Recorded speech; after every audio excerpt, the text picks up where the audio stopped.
एक लड़का कुल देवी की पूजा किया करता था। बहुत गरीब था, माँ थे और बेचारा लड़का था वो।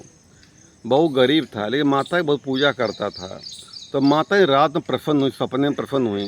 कहने बोल बेटा, मैं तेरी भक्ति प्रसन्न हूँ, क्या मांग रहा, मैं तुझे वरदान दूंगी। तो कहता माँ मैं बहुत गरीब हूँ, आप कृपा करो मेरी गरीबी दूर हो जाए।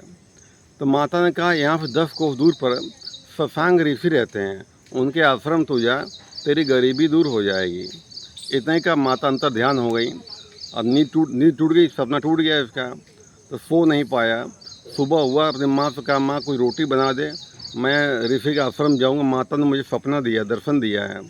तो माँ कहती बेटा सपने बात कहीं सही होती, कहाँ बावला हो गया है। कहता नहीं माँ, मुझे दर्शन दिया है, मैं ज़रूर जाऊँगा, मुझे विश्वास उनके ऊपर है। बहुत जिद करने लगा।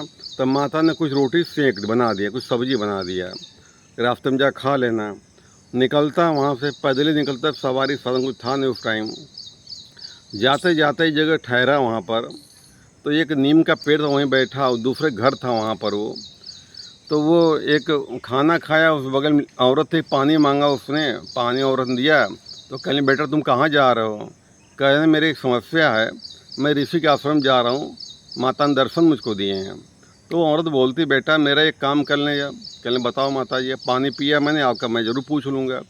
वो कहती हमारी एक बेटी है, वो कहती शादी उससे करेंगे जो हीरा ला करके मुझको देगा, वरना मैं कुंवारी रह जाऊँगी।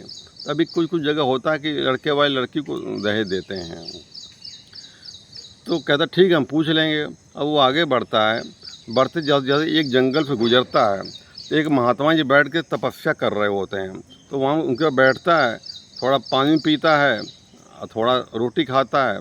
तो महात्मा जी बोले बेटा कहाँ जा रहे हो। कहने लगे मुझे माता ने दर्शन दिए हैं, मेरी एक समस्या है, मैं ऋषि के आश्रम जा रहा हूँ। तो महात्मा जी बोलते बेटा मेरी समस्या लेते जाओ, उनसे पूछ लेना। कहने पूछिए। महात्मा जी कहते हैं बहुत समय से मैं जंगल में तपस्या कर रहा हूँ, पूजा पाठ कर रहा हूँ, लेकिन मेरा मन लगता नहीं है।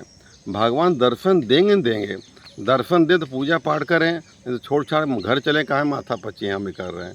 कहते ठीक है पूछ लेंगे। अब आगे बढ़ता है, बढ़ते बढ़ते जो है एक भिखारी घर मिलता है, वहाँ बैठता ठहरता है। तो भिखारी उसे कहता है भैया कहाँ जा रहे हो। पुत्र ऋषि के आश्रम जा रहे हो, मेरी समस्या है। भिखारी बोलता मेरी समस्या ले लो भैया। कहने पूछो। कहता बहुत समय में भीख मांग रहा हूँ, कभी मेरा अच्छा समय आएगा या मैं भीख ही मांगता रह जाऊँगा। कहने ठीक है पूछ लेंगे। अब थोड़ी देर बाद जाता ऋषि आश्रम पहुँच जाता है। तो ऋषि दूरदर्शी त्रिकालदर्शी महात्मा थे वो। तो उन्होंने कहा बेटा नदी बैर हाथ पर धो के आओ, बैठो। हाथ पर धो के आता बैठता है। तो महात्मा जी कहते मैं जानता हूँ तुम्हारा 3-4 प्रश्न हैं, 3 दूसरे का, एक तुम्हारा, लेकिन तुमको एक प्रश्न छोड़ो, तुम एक प्रश्न कोई छोड़ो, 3 का चौथा उत्तर मैं नहीं दूंगा। वो बोलता है महात्मा जी 3 तो सबको मैं जवान दे आया हूँ और मेरा ज़रूरी है। महात्मा जी कहते नहीं 3 एक छोड़ो कोई। वो बोलता है महात्मा जी मेरा ही प्रश्न छोड़ दो आप, लगता है मेरा जीवन गरीबी लिखा हुआ है, मैं 3 लोगों को जवान दी हुई है, मैं उनका नहीं मुकर सकता, अब मेरा ही छोड़ दो आप वो। तब महात्मा पूछो क्या पूछते हो तुम।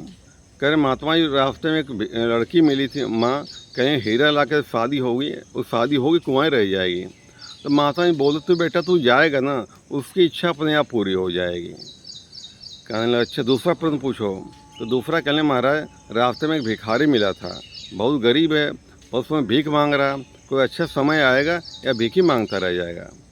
तो महात्मा जी ने कहा कि उसके दक्षिण कोने में 2 घड़ा सोना चांदी हीरा मोती गड़ा हुआ है, कह निकाल लेगा गरीबी दूर हो जाएगी। ठीक है। तीसरा पूछा महाराज जंगल में महात्मा जी तपस्या कर रहे हैं, पूजा पाठ कर रहे हैं, भगवान दर्शन देंगे वो। तो महात्मा जी वो बोलते हैं जो आज तपस्या पूजा पाठ कर रहा है, किसी समय वो हीरो का व्यापारी था, उसके बाद अभी एक हीरा पड़ा हुआ है, वही उसको बेचैन करता रहता है, उसका अहम है कि कुछ है मेरे पास, यही कारण उसका मन नहीं लग रहा, ना भगवान दर्शन देंगे। जब तक हीरा उसके पास रहेगा तब तो उसको न शांति मिलेगी, न भगवान दर्शन, पूजा सफल उसकी होगी। तीनों प्रश्न हो जाता है। अभी लौटता उदास हो जाता है। उदास होना स्वाभाविक भी है, 10 को दूर के आया, दूसरे का सवाल पूछ दिया, इसका कुछ हुआ ही नहीं, तो कोई भी हो उदास बेचारा हो जाएगा। उदास हो गया लेकिन निकलता है, वहाँ लगता है शायद मेरी ज़िंदगी में यही लिखा हुआ है, निकलता है। तो तो रास्ते में भिखारी मिलता है, पहले आखिरी में भिखारी मिलता है। तो भिखारी पूछता, भैया कुछ पूछा? कहला हाँ पूछा। महात्मा जी ने कहा तुम्हारे दक्षिण कोने घर में 2 घड़ा सोना चांदी हीरा मोती गड़ा हुआ, निकल तुम्हें गरीबी दूर हो जाएगी। कहना अच्छा भैया रुको, मैं कहाँ तुम खुदवा दे साथ मेरा यार। कभी फावड़ा कुदारा मांग के लाता है, दोनों खोदने लगते हैं तो 2 घड़ा सोना चांदी हीरा मोती निकलता उसमें से। भिखारी कहता है भैया एक काम कर, 1 बोरा तू ले जा, 1 घड़ा तू ले जा। कहते कहे हम क्या तुम्हारा घड़ा ले भैया? कहीं तुम्हारे बदलो मिला, हम कहाँ भिखारी थे और तुमने मुझे लखपति करोड़पति बना दिया भैया, एक तू ले जा, मेरी बात मान ले, तू एक ले जा। तो भैया एक बोरी में उसने भरा, पीठ पे लादा और चला। रास्ते में जंगल महात्मा जी मिले। तो महात्मा जी ने पूछा कल ने पूछा महात्मा जी कहा तुम्हारे पास हीरा पड़ा हुआ है, ये तुम्हें बेचैन करता रहता है, जब तो तुम्हारा रहेगा तुम्हें न शांति मिलेगी न तुम्हारी पूजा सफल तुम्हारी होगी। महात्मा जी ने कहा तो बात तो सही कह रहा है, जो हीरा मेरे दिमाग में नाचता रहता है, कुछ है मेरे पास अभी। महात्मा जी लाते हैं हीरा, ले जा तो भैया इसको। महात्मा जी हीरा दे देते हैं उसको। अब आता है लड़की घर में, कहते ले मैं यह हीरा और तू जिससे इच्छा शादी कर दे। उसकी माँ बोलती है बेटा हीरा तू लाया है, शादी करने में कहाँ जाएंगे, शायद तुझे ही करनी पड़ेगी। उससे उसकी शादी हो जाती है। इस कहानी से सीख मिलती है दूसरे के भला में अपना भला छिपा होता है लेकिन दिखाई नहीं पड़ता, और दूसरे के बुरा में अपना बुरा छिपा होता है लेकिन दिखाई नहीं पड़ता है।